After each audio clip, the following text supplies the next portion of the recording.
Sige na lang, anak ko.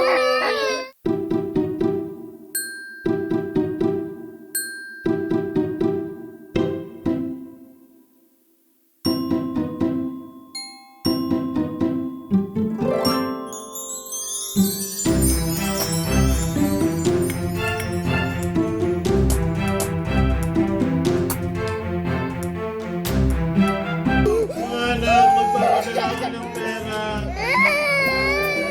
Ayoko mong gawin to, mga anak. Pero kailangan.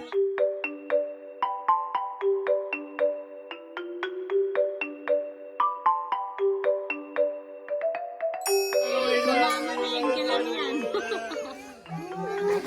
Kailangan na pong mamalengke ng daddy nila, inutusan ko na agad.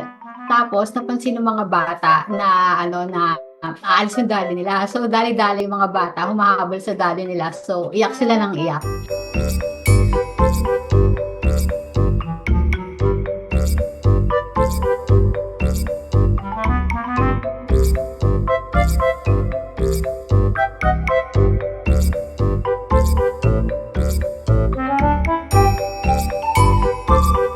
Baligtad po kasi kami ng setup mag-asawa. Yung asawa ko po, siya po yung nag-aasikaso sa mga bata, naglilinis, tapos po yung namamalengke. So ako naman po, medyo more on working side po.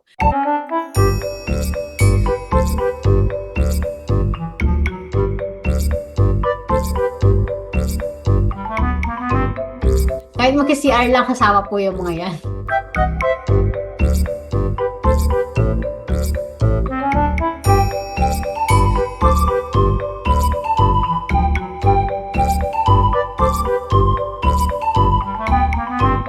Talagang mag-iiyak siya hanggang dumating yung daddy niya. Minsan mag-aantay lang siya doon dyan sa bintana, mag-aabang.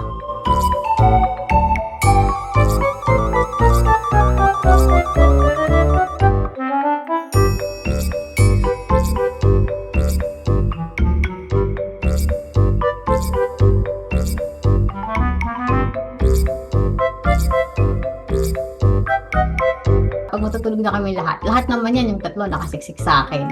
Ayaw naman sa daddy nila pag matutulog.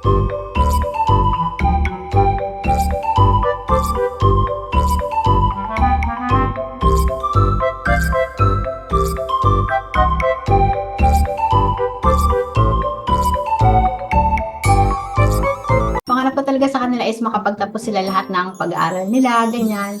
Tapos, nagsusumikap talaga kami mag-asawa para hindi na sila mamroblema balang araw, ganyan.